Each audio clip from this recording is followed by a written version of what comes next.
अस्सलाम वालेकुम dear students, कैसे हैं आप। उम्मीद करता हूँ आप ठीक ठाक होंगे, खैरियत से होंगे। डियर स्टूडेंट्स, आज हम करेंगे 10th क्लास केमिस्ट्री के चैप्टर नंबर 9 की यानी कि केमिक्विलिब्रियम की एक्सरसाइज, जिसमें एक्सरसाइज में एमसीक्यूज शामिल होंगे और लॉन्ग क्वेश्चन शामिल होंगे। लॉन्ग क्वेश्चन मैंने आपको बताऊंगा कौन से करने हैं। अच्छा, तो क्योंकि शॉर्ट क्वेश्चन हमने पहले इस पर वीडियो बनाई हुई है, अगर आपने नहीं देखी तो जाके वो शॉर्ट क्वेश्चन वाली भी वीडियो देख सकते हैं। तो डियर स्टूडेंट्स, यहाँ पे एमसीक्यूज़ में आ जाते हैं जी।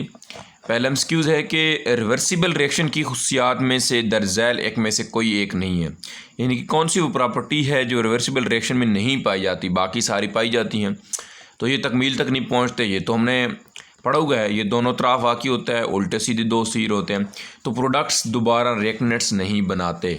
ये वाली जो प्रॉपर्टी होती है ये इरिवर्सिबल की प्रॉपर्टी है, ये रिवर्सिबल रिएक्शन की प्रॉपर्टी नहीं है। तो यहाँ पे ये वाला हमारा दुरुस्त ऑप्शन होगा, ए ऑप्शन।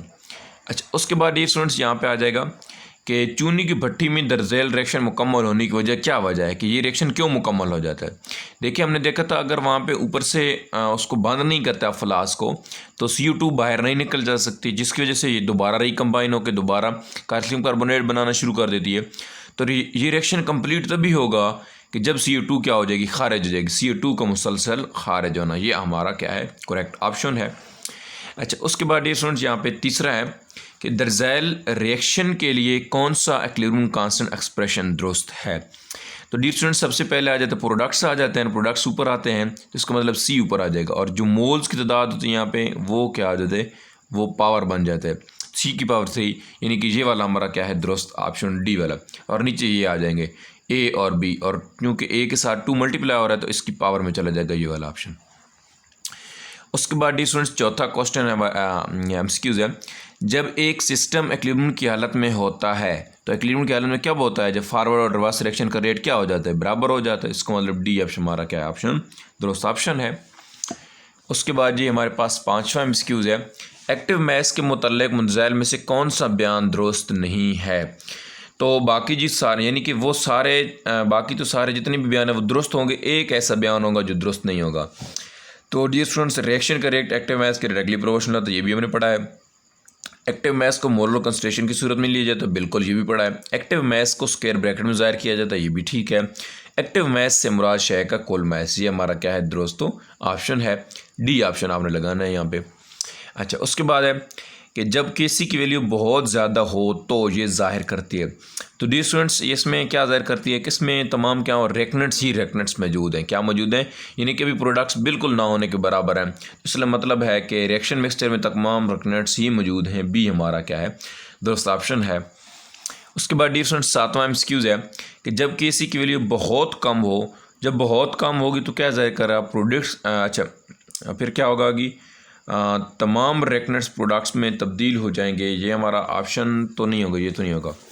और दूसरा क्या होगा, कभी इक्विलिब्रियम प्रोडक्ट्स की मिकदार बहुत कम होगी, ये भी नहीं है हमारा ऑप्शन।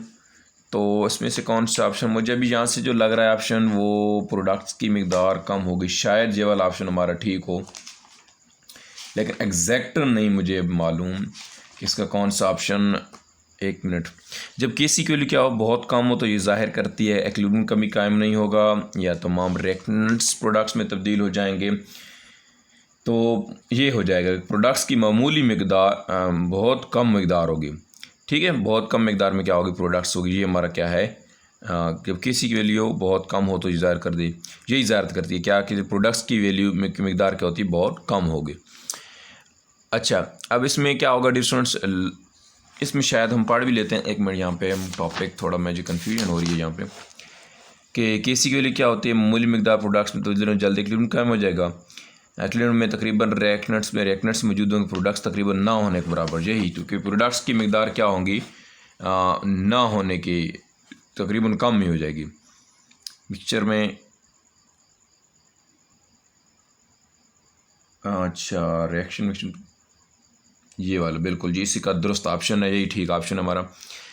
अच्छा, उसके बाद जी डियर स्टूडेंट्स क्या है कि क्वेश्चन नंबर 8 है, एमसीक्यूज नंबर, कि ऐसे रिएक्शन जिनमें इक्विलिब्रियम में रिएक्टेंट्स और प्रोडक्ट्स की काफ़ी मिकदारें मौजूद होती हैं, तो ये दरमियानी वैल्यू होती है जी, यानी कि दोनों के बराबर तादाद में तकरीबन मौजूद होती हैं, ये हमारा दुरुस्त ऑप्शन होगा।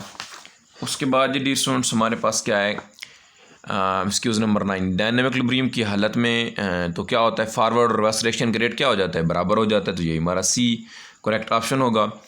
इरिवर्सिबल रिएक्शन में डायनेमिक इक्विलिब्रियम क्या होता है, इरिवर्सिबल रिएक्शन में कभी कायम नहीं होता, ठीक है। इसमें डायनेमिक इक्विलिब्रियम क्या होता है, नहीं कायम होता।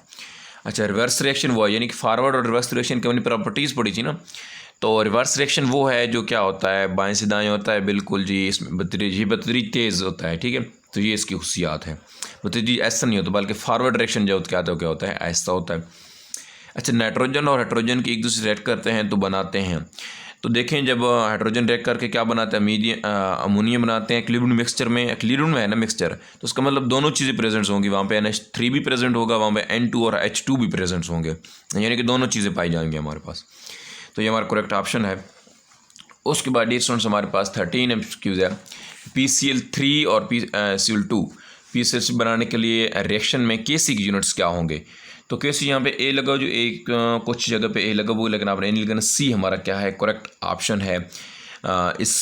यानी कि Kc की आपने निकालने हैं ना यूनिट्स, जो हैं वो Kc की यूनिट्स निकालने हैं।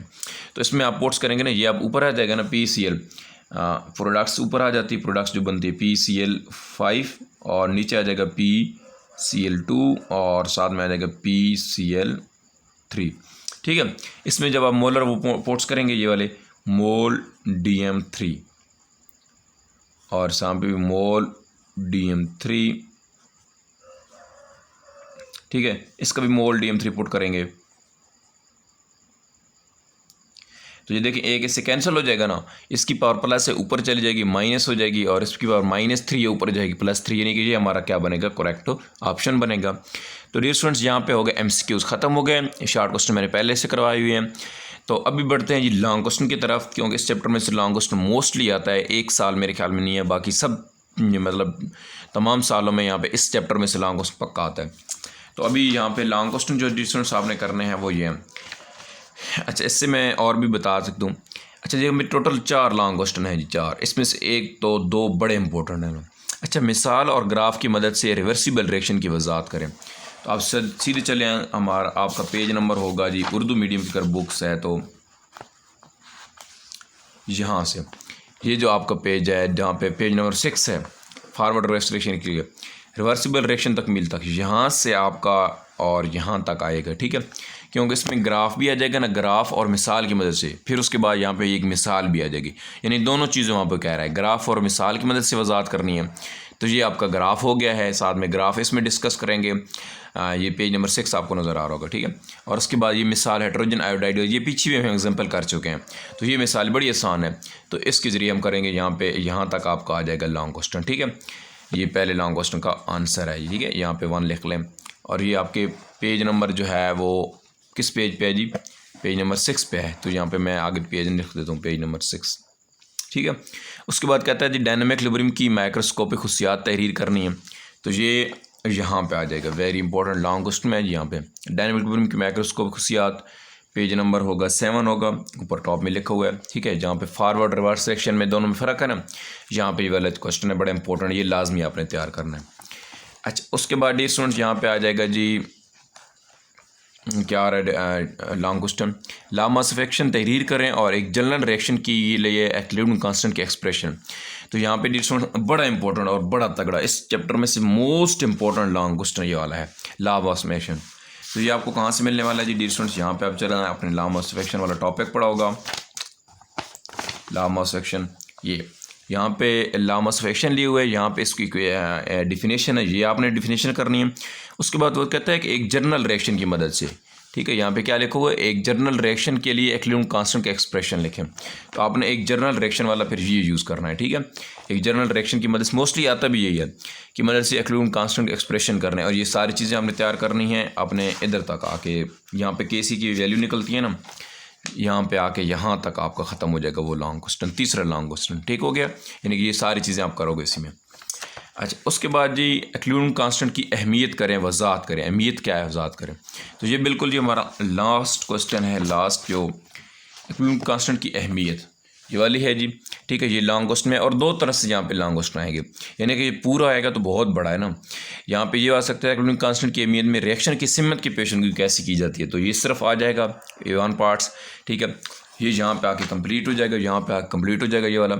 अच्छा, अगर फिर आ सकता है कि रिएक्शन की हद की पेशन गोई कैसे की जा सकती है, यानी कि उसी, ये नहीं हो सकता कि दोनों एक ही रिएक्शन एक अहमियत में दे दें, ये बहुत मुश्किल रेयर केस है क्योंकि दोनों नहीं आ सकते, बहुत लेंथी है ना।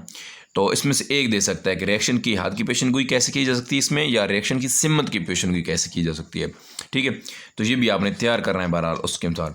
तो ये चार आपके क्या हो जाएंगे डियर स्टूडेंट्स, लॉन्ग क्वेश्चन हो जाएंगे ये चारों के चारों। तो इसमें मोस्ट इंपॉर्टेंट बता रहा हूँ डियर स्टूडेंट्स, ये वाला मोस्ट इंपॉर्टेंट है, ये वाला भी थोड़ा बहुत इंपॉर्टेंट है, ये बाकी जो है कम ही देखने को मिलते हैं, बहरहाल आपने तैयार कर लेने हैं। तो मिलेंगे जी डियर स्टूडेंट्स अपने एक नेक्स्ट वीडियो में, अपना बहुत सारा ख्याल रखिएगा। अल्लाह हाफिज़।